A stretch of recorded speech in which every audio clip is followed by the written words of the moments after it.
Depuis quelques semaines, les ponts de Chipis, Granges et la passerelle de Wissigen sont couverts de phrases littéraires. Voyage entre les langues est une installation graphique multilingue dans l'espace public.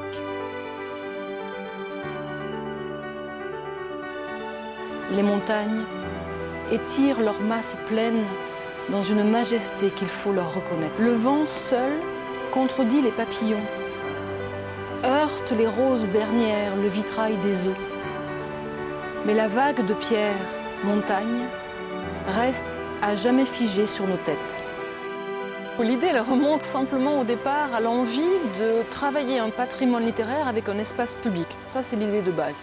Mais ce projet-ci, il vient de la rencontre entre une équipe et une fondation, qui est la fondation Earthly, qui est une fondation qui, depuis 50 ans en Suisse, défend le fait qu'on ait un pays qui travaille avec différentes langues. Et donc, ils vont fêter leurs 50 ans, ils ont eu envie de travailler avec nous sur un projet un peu particulier.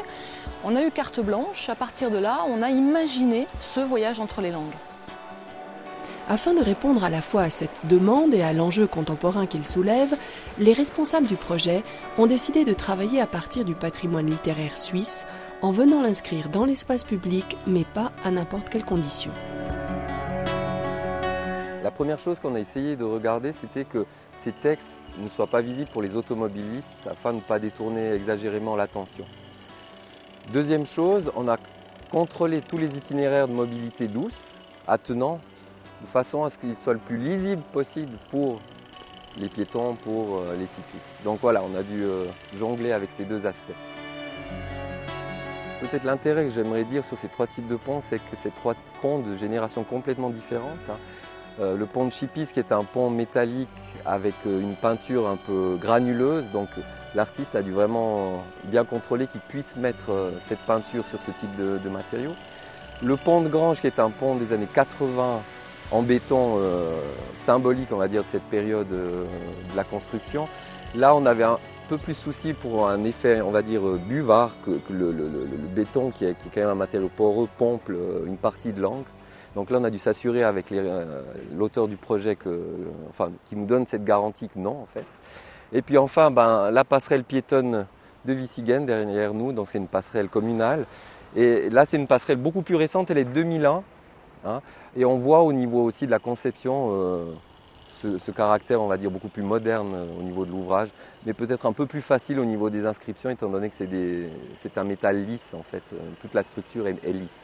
La première chose qui est capitale dans ce cas d'écriture, il faut nettoyer ces surfaces. Les nettoyer, enlever les éventuelles traces de corrosion, enlever toutes les petites aspérités pour pouvoir avoir une surface la plus lisse, la plus régulière possible. Donc ça, ils ont pu la faire assez aisément avec de la brosse et de l'eau, il n'y a pas eu besoin de jet particulier. Mais c'était vraiment ce travail-là, et puis après le laisser bien sécher avant d'appliquer la peinture. Alors le terme est approprié, un des synonymes de pont, c'est bien l'ouvrage d'art. Et puis là, on a pu participer à embellir nos ponts. Alors le résultat, très satisfaisant. Au départ, j'ai consulté aussi l'architecte cantonal parce qu'on voulait aussi s'assurer, en fonction des ouvrages en question, que ce travail d'écriture se mélange bien et qu'on ait une conception qui soit bien pensée. Donc, franchement, un résultat très sympa.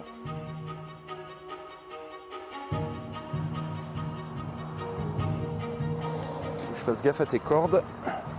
Des mots écrits en une vingtaine de langues, un geste inscrit à la main par des peintres en lettres, avec des contraintes techniques liées à la longueur des ponts et de leurs arches. Nous avons ici utilisé une technique particulière qui est la technique du pochoir. Normalement, on travaille à la main, parce que la littérature, c'est une écriture et que le temps de la main est important. Mais là, clairement, on ne pouvait pas, parce qu'on est en suspension, parce qu'on est sur des hauteurs et que quand vous êtes suspendu, vous devez vous arrêter régulièrement. Voilà, c'est pas possible de rester trop longtemps. Et du coup, on a fait appel à une équipe particulière qui a utilisé la technique du pochoir. On prend un texte, on le prédessine et on vient le remplir. Donc, on dessine l'intérieur du texte, ce qui n'est pas une technique d'impression. C'est une technique manuelle d'inscription du texte.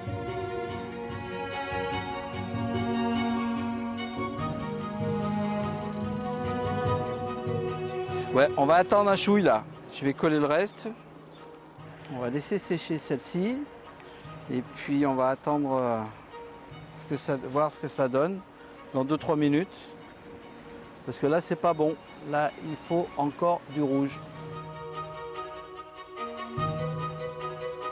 L'espace public, c'est un territoire magnifique pour écrire.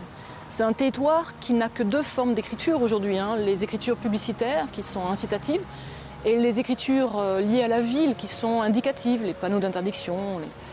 Entre les deux, il y a certainement de la place pour un autre langage qui est notre langue à nous, qui est notre littérature.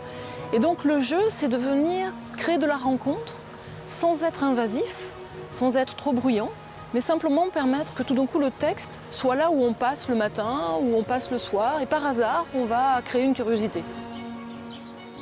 Ça m'intéressait de lire. Je ne connaissais pas tous les auteurs, bien sûr, mais ça m'intéresse toujours. J'aime les citations d'une façon générale. Et je trouve intéressant justement qu'on amène un peu plus un aspect artistique à la ville et rassembler aussi les gens. Alors en vélo sur la digue du Rhône, à Grange-Gare, le pont sur le Rhône, donc tout d'un coup je vois cette inscription là, qu'on n'arrive pas à lire en une seule fois selon notre emplacement, donc il faut s'arrêter, il faut prendre le temps de découvrir le texte, de le lire en entier. Il y a des fois dans des langues étrangères, donc il y a toute une approche aussi multiculturelle à tout cela, donc c'est prendre le temps de s'arrêter.